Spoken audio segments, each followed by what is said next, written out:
Check this out. This is my list of martial arts superheroes. Now, I'm only using the comic book version of the character, not the TV version or the film version if there is one. I'm also not doing villains.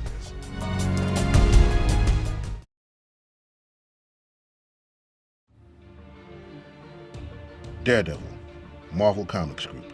Created in 1964 by Stan Lee and Bill Everett, and then further developed by Wally Wood, he is one of the characters who were retconned into being a martial artist later on.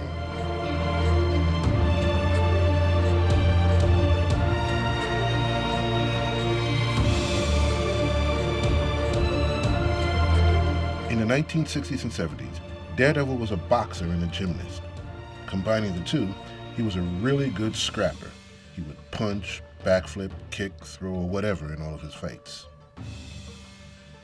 In the 1980s, Frank Miller took over the book and introduced ninjutsu and Japanese martial arts into the series. Suddenly, Daredevil was trained by a blind ninja master named Stick, and he fought a ninja clan called the Hand. This made the book more popular and has continued with the character even though other writers and artists have taken over the stories. Another interesting bit about this character is that he was never the biggest or baddest person around. He would often get the royal schnuggies beaten out of him, but he would never give up. His techniques may not win the battle, but it was often by his sheer force of will.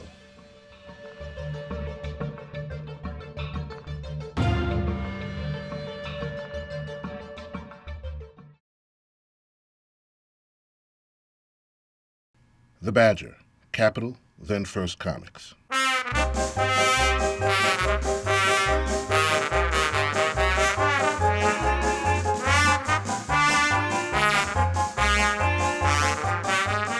Created by Mike Baron in 1983, the Badger was crazy, plain and simple.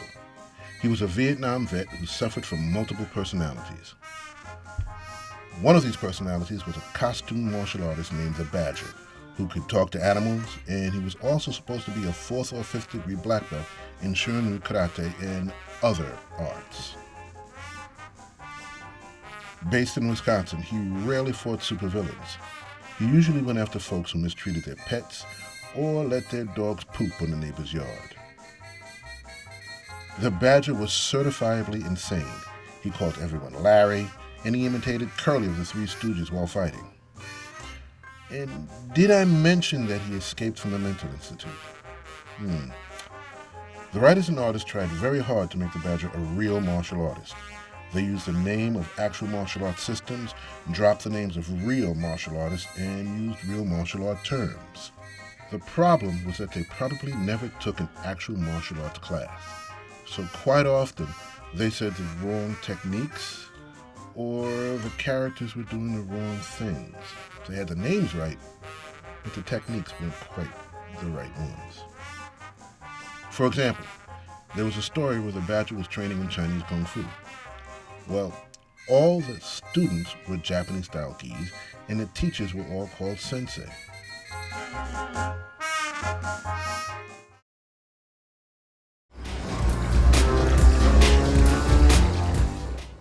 Wildcat, DC Comics. Wildcat is one of the old-timers on this list. Created by Bill Finger and Erwin Hassan in 1941, Wildcat was a heavyweight boxer wrongly accused of murder. Inspired by another superhero, Wildcat makes a costume hiding his face and using his boxing skills to bring the gangsters to justice and clear his name. After that, he starts a crime-fighting career. You have to remember that in the 1940s, boxing and wrestling, Greco-Roman style wrestling, were the main combat arts that folks really knew about. In the DC mythology, Wildcat is also responsible for training some of the younger superheroes, and in some stories, he also trained Batman.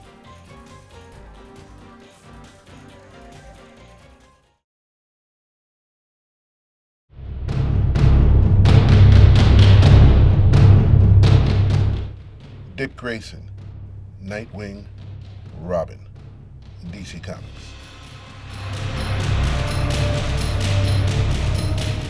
Now there are several characters who became Robin Batman's young partner. I'm going to start with the original and probably most well-known of all of them, Dick Grayson. Created in 1940 by Bill Finger and Bob Kane, Dick Grayson was the 8-year-old son of a family of performing acrobats known as the Flying Graysons. After the young boy witnessed his parents' murder, Bruce Wayne became his legal guardian. Combining Batman's training in hand-to-hand combat, again in the 1930s and 40s it was boxing and wrestling, with Grayson's acrobatic skills, Robin becomes Batman's sidekick and a formidable crime fighter. In the early 80s, Dick Grayson stops being Robin and becomes Nightwing. Also in the 1980s, some writers had Dick Grayson trained by various martial art masters, some of whom had even trained Batman. But basically, Dick Grayson was trained by Bruce Wayne, Batman.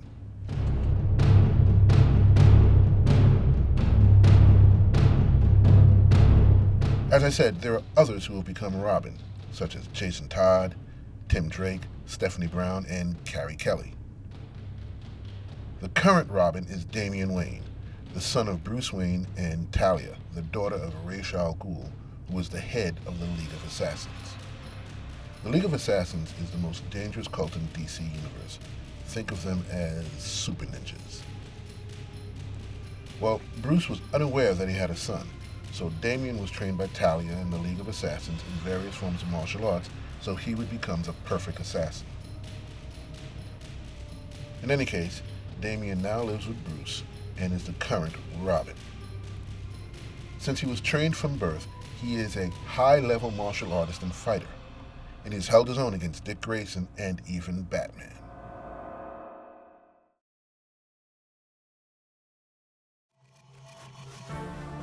Judo Master, Charlton Comics, DC. One of the superheroes published before the Bruce Lee Kung Fu explosion in the 1970s. Judo Master was created by Joe Gill and Frank McLaughlin in 1965.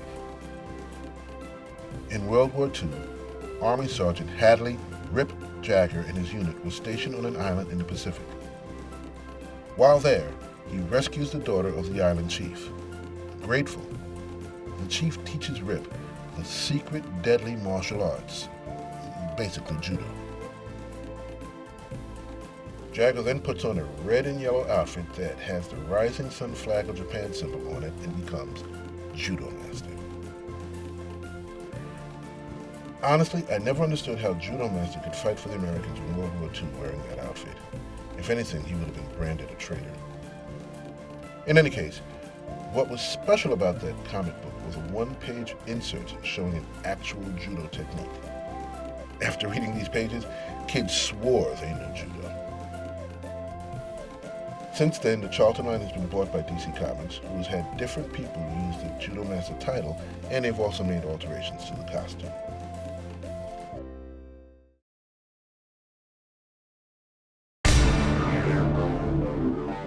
The Bronze Tiger, DC Comics. Jumping on the trends of the early 1970s, writer Denny O'Neil and artist Jim Bray combined the martial arts genre with blaxploitation films and created The Bronze Tiger. 10-year-old Ben Turner witnessed a junkie kill his parents. Different from other characters who went through a similar trauma, Ben became enraged, attacked, and killed the junkie. Afraid he would lose it again, Ben found a sensei to train him to control his rage through martial arts. Unfortunately, the sensei had other ideas and used Turner to help in his criminal activities. Turner eventually left the sensei and found O-sensei and trained with him. His martial skills caught the attention of the League of Assassins, and it's there he dons the costume, the tiger mask, and becomes the Bronze Tiger, one of the most feared and dangerous assassins in the world. After a while, he is caught, deprogrammed, and joins the Suicide Squad, becoming an anti-hero fighting for the good guys. The Bronze Tiger is regarded as one of, if not the, top martial artist in the DC universe. He's even beaten Batman.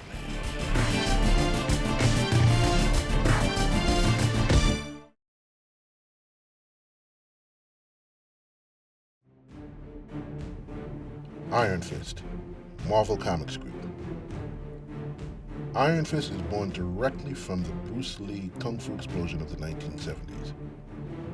Created by Roy Thomas, who said, "I'd seen my first Kung Fu movie even before Bruce Lee one came out, and it had a thing called The Ceremony of the Iron Fist. I thought that was a good name, and we already had Master of Kung Fu comic book going, but I thought maybe a superhero called Iron Fist, even though we had Iron Man, would be a good idea. Stanley liked the name, so I got hold of artist Gil Kane, and we designed the character together. Iron Fist contained the same elements of the classic pulp stories that were so popular in the early part of the 20th century. It had an ancient magical city that appeared in the Himalayan mountains every 10 years or so. Mystical rites and rituals that vaguely resembled Chinese or Japanese mythology.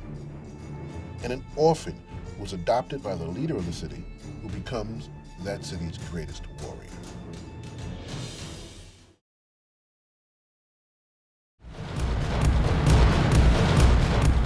The Karate Kid, DC Comics.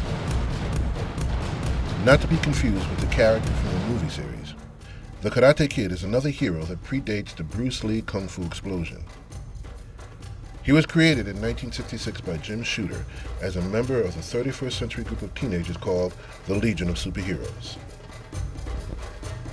His origin is indicative of the lack of knowledge folks had about martial arts, Japanese, Chinese, and Korean culture in the 1960s and 70s.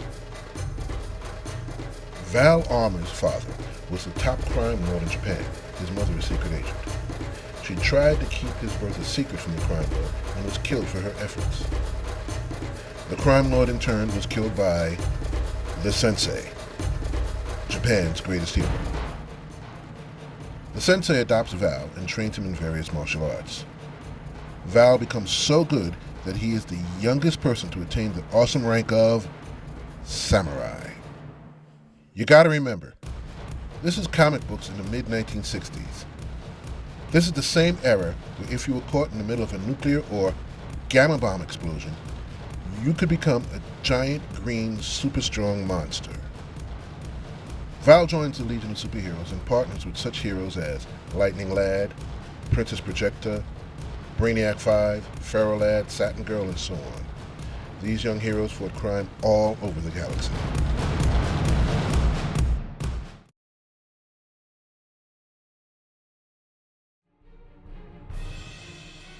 Shang-Chi, son of Fu Manchu, master of Kung Fu. Marvel Comics Group. Created in 1973 by Steve Englehart and Jim Starlin, Shang-Chi was one of the first characters Marvel created to tap into the Bruce Lee craze. Shang-Chi was the son of the infamous criminal mastermind Dr. Fu Manchu. He was trained from birth in various styles of Kung Fu to help fulfill Dr. Fu Manchu's mission of world domination. Once he discovered the truth, he rebels against Fu Manchu. He becomes a force for the good guys, using his skill and knowledge to thwart the evil criminal mastermind's plans. All references, aspects, and supporting characters to Fu Manchu were dropped once Marvel lost the license rights to Fu Manchu. At that point, the master of Kung Fu, Shang-Chi, joined S.H.I.E.L.D., Marvel Comics super spy agency, or he was just a wandering adventurer like you see in most of those Shaw Brothers or Golden Harvest movies.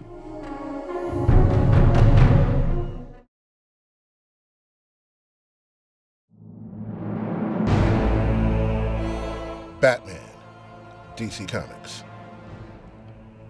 Created in 1939 by Bill Finger and Bob Kane, Batman is certainly one of the most well-known and oldest superhero or costume vigilantes in the comic books. Now in 1939, Bruce Wayne was an expert in boxing, fencing, gymnastics, and wrestling, the popular combat arts of that era. By the 1950s, they added judo to his training regimen. In the 1970s, they added karate. However, they really never went into who trained him or what style of karate that he studied.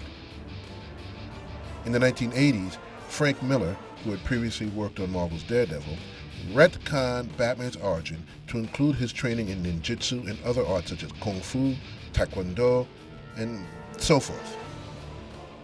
It was in this time period that Batman became a master of many different arts. This mastery mostly coming from what the writers knew about the martial arts from various magazines, movies, and TV shows. Unfortunately, most of the artists didn't train in the arts, so they were not that familiar with the stances, postures, and so on. So like others on the list, when Batman threw a kick or a punch, his body wouldn't necessarily be in the proper position. But to be honest, most of the readers didn't care if he was doing a proper side kick, reverse punch, or whatever. They couldn't care less if Batman was doing Taekwondo, Tang Soo Do, Shotokan, Wushu, Wing Chun, or whatever.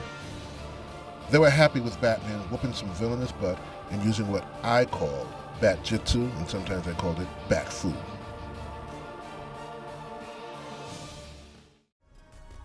But like I said, this list is not all-inclusive. I'm sure there are other characters that I may not have read or even forgot. In any case, go out, go get the books, read them, have some fun.